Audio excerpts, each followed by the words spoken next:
हाय दोस्तों, कैसे हो आप सब। I hope you all are fine. तो आज मैं आपको सुनाने वाली हूँ पंचतंत्र की कहानी, लालची मिठाई वाला, greedy sweet seller story in Hindi. Teenpur गांव में सोहन नाम का हलवाई रहता था। वह खूब बढ़िया और स्वादिष्ट मिठाइयाँ बनाने के लिए जाना जाता था। इसी वजह से उसकी दुकान पूरे गांव में मशहूर थी। पूरा गांव उसी की दुकान से मिठाइयाँ खरीदता था। वह और उसकी पत्नी मिलकर शुद्ध देसी घी से मिठाइयाँ बनाते थे।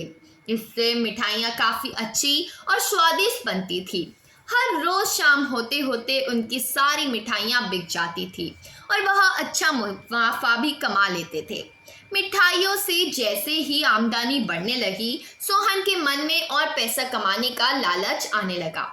अपने इसी लालच के चलते उसे एक तरकीब सूझी। वह शहर गया और वहां से एक दो चुंबक के टुकड़े लेकर आ गया। उस टुकड़े को उसने अपने तराजू के नीचे लगा दिया।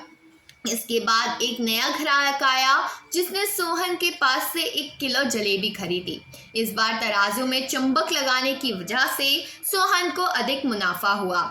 उसने अपनी इस तरकीब के बारे में अपनी पत्नी को भी बताया, लेकिन उसकी पत्नी को सोहन की यह चालाकी अच्छी नहीं लगी। उसने सोहन को समझाया कि उसे अपने ग्राहकों के साथ इस तरह की धोखाबाजी नहीं करनी चाहिए, लेकिन सोहन ने अपनी पत्नी की बिल्कुल बात नहीं सुनी। वो हर रोज तराजू के नीचे चुंबक लगाकर अपने ग्राहकों को धोखा देने लगा। इससे उसका मुनाफा बढ़कर कई गुना अधिक हो गया। इससे सोहन को काफी खुशी हुई। एक दिन सोहन की दुकान पर रवि नाम का एक नया लड़का आया। उसने सोहन से 2 किलो जलेबी खरीदी। सोहन ने इसे भी चुंबक लगे तराजू से तोलकर जलेबी दे दी। रवि ने जैसे ही जलेबी उठाई तो उसे लगा कि जलेबी का वजन 2 किलो से कम है।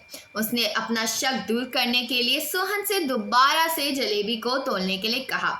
रवि की बात सुनकर सोहन चिढ़ गया। उसने कहा, मेरे पास इतना फालतू समय नहीं है कि मैं बार बार तुम्हारी जलेबी ही तोलता रहूं।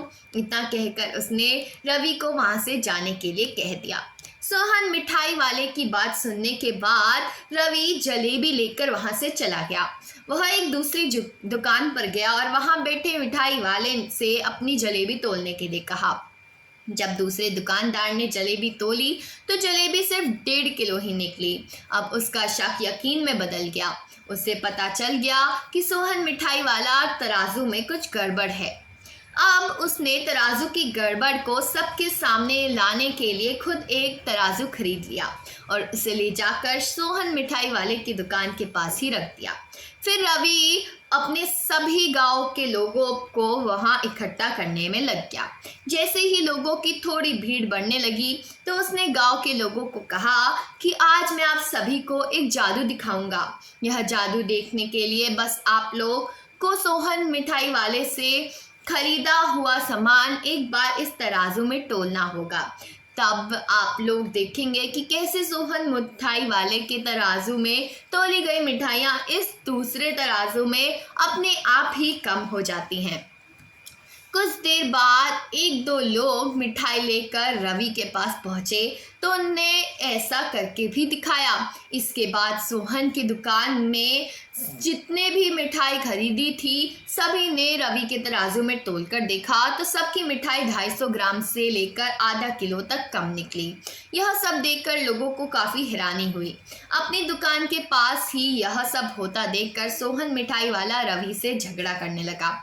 उसने लोगों को बताया कि रवि यह सब नाटक कर रहा है। अपनी बात को सही साबित करने के लिए रवि सीधे सोहन मिठाई वाले का तराजू लेकर आया और तराजू में लगा चुंबक निकालकर सबको दिखाने लगा। यह देखकर गांव वालों को बहुत गुस्सा आया। सबने मिलकर उस लालची मिठाई वाले को खूब मारा। अब उस लालची मिठाई वाले को अपने लालच और उसके कारण हो गई उसकी हालत और गलत हरकतों पर पछतावा हो रहा था। उसके अपने गांव के सभी लोगों ने माफ़ी मांगी और वादा भी किया कि भविष्य में वह ऐसी कोई जालसाजी नहीं करेगा। सोहन की इस धोखाबाजी से पूरे गांव नाराज था। इसलिए लोगों ने उसकी दुकान में जाना काफ़ी कम कर दिया। इधर सोहन के पास पछताने के अलावा कुछ और नहीं बचा, क्योंकि वह पूरे गांव वालों का भरोसा खो चुका था। तो दोस्तों, कहानी से हमें सीख मिलती है कि कभी भी लालच नहीं करना चाहिए। हमेशा ईमानदारी के साथ अपना काम करना ही इंसान का नाम होता है। लालच के चलते भले ही हम कुछ समय के लिए अच्छा फायदा करें, लेकिन इससे इज्जत और आत्मसम्मान दोनों कम हो जाते हैं। तो दोस्तों, आज की कहानी यही थी। अगर पसंद आई हो तो वीडियो को लाइक करना, चैनल को सब्सक्राइब करना, कमेंट में बताना कहानी कैसी लगी। अगर अच्छी लगी हो तो बताना कि अगली कहानी कौन से टॉपिक में चाहिए। अभी के लिए बस इतना ही, मिलते हैं अगली वीडियो में। अभी के लिए बाय बाय।